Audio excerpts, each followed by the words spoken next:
wanted something different. We wanted to offer something unique and different and more experiential sa J-Mall na yan, sa J-Mall. Kasi because the size isn't as big as Seaside or Cebu eh.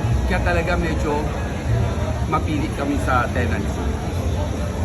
Sir, this is the fourth mall. Fourth lang ba? Hindi. Fifth na namin yata eh. Yeah, we have a strip mall in Lapu-Lapu eh. Di ba? Oo, may maliit kami na parang strip mall lang siya na ano, no? But, so J-Mall will be the fifth, if ever, yeah.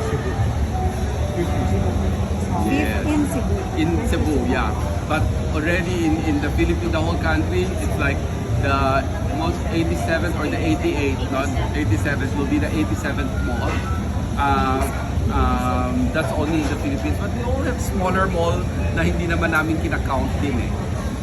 Sir, what about the plans